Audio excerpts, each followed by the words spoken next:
답이 안 나옵니다.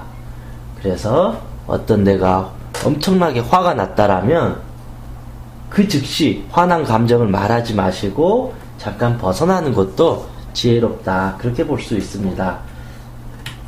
그래서 소크라테스는 이렇게 말을 하죠. 내가 지금 화가 나기 때문에 너를 매질하는 것을 나중으로 미루겠다. 우리 어머니들이 꼭 유념해야 될 명언이네요. 아이들 화난다고 해서 무작정 그렇게 때리면 안 됩니다. 나중에 아이들이 그걸로 인해서 분노 조절 장애가 일어납니다. 다 부모에게서 배우게 된다라는 거죠. 내 아들이 화를 다스리지 못하고 분노를 주체하지 못하고 신경질을 부린다는 것은 대부분 엄마나 아빠가 그런 모습을 오랜 시간 보여줬다라는 겁니다. 그래서 화가 났을 때는 당장 해결하려고 하지 말고 시간을 천천히 가지면서 풀어가도 괜찮다. 그래서 우리는 화났을 때 화를 내는 게 아니라 속상한 마음을 그대로 전달하는 것도 하나의 방법입니다. 예를 들면 남편이 나를 화나게 했다. 그러면 아내가 이렇게 할 수 있죠. 당신이 너무 나를 무시하는 말을 하는 것 같아서 내가 너무 상처받았어. 내 마음이 너무 아파. 라고 진실되게 표현하면 남편도 그걸 이해할 수 있는데 우리는 화가 나면 당신이 어떻게 그럴 수 있어? 너 때문에 내 인생이 망가졌어. 당신은 할 줄 아는 게 뭐야? 라면서 오히려 더 상대를 공격하려고 하니까 그 싸움이 끝이 나지 않는 겁니다. 오히려 속상한 마음을 그대로 표현할 수 있는 것. 자신의 감정을 진솔하게 표현하게 되면 화날 일이 없다. 그런데 대부분은 감정을 억압하기 때문에 화를 내게 됩니다. 그래서 화를 내면 누군가에게 고통을 주게 되고 화를 참으면 그 화가 내 가슴 속에 남아있기 때문에 불면증, 두통, 가슴 답답함, 신체화 장애, 강박증 등의 여러가지 화병 증세, 심리적, 신체적 증상을 갖게 됩니다. 자신이 고통받게 됩니다. 그래서 즉 화를 잘 다스릴 수 있어야 됩니다. 그리고 세 번째, 이제 자기 마음 다스리기가 참 중요합니다. 작년에 우리나라 어떤 그 화병에 대한 전문가들이 세미나를 했어요. 어디 정신과 의사 한 분하고 요가 명상 전문가하고 한의사 한 분하고 저명한 대학 교수, 이 많은 사람들이 이 화를 어떻게 해야지 다스릴 것인가에 대해서 열띤 토론을 했거든요.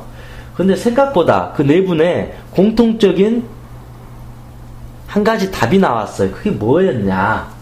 생뚱맞게 걷기였습니다.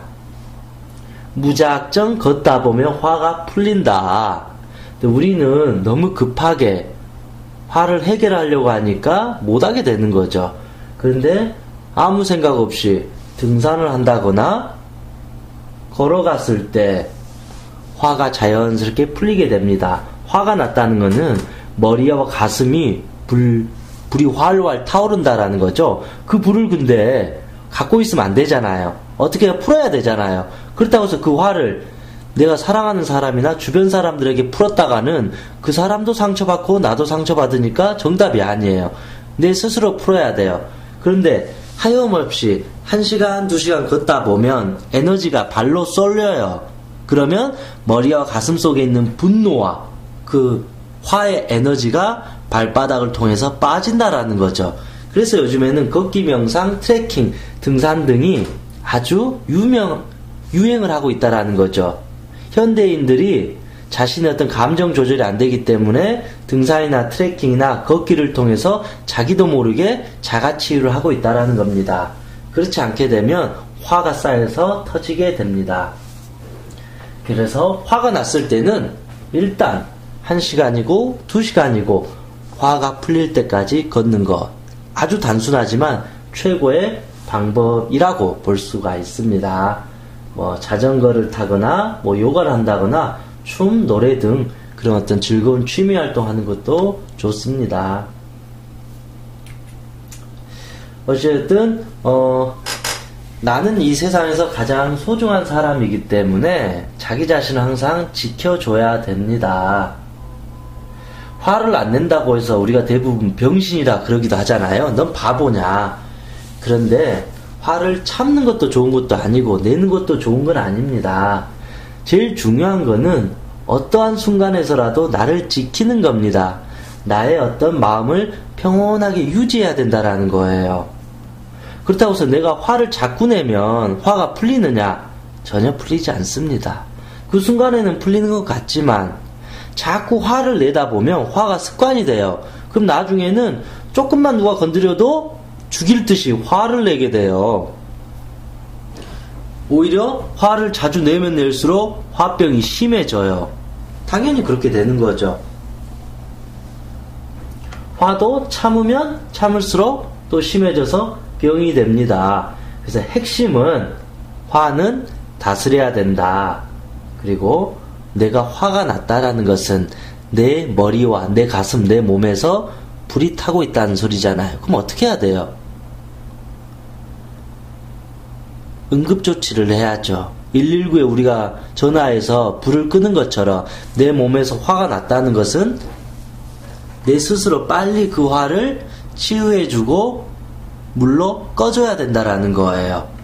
쉽게 말하면 내가 화가 났다는 것은 내 마음속에, 내 몸속에 어린 아기가 울고 있다.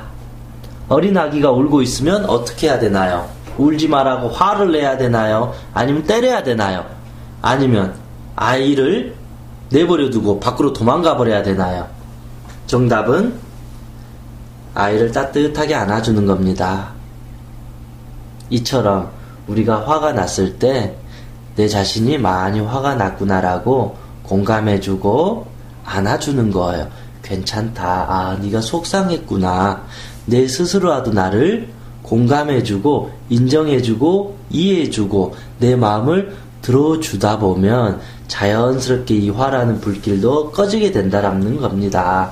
어차피 화는 누군가가 나를 화나게 한 것처럼 보이지만 결국은 내 마음속에서 반응을 했기 때문에 화가 난다라는 거죠.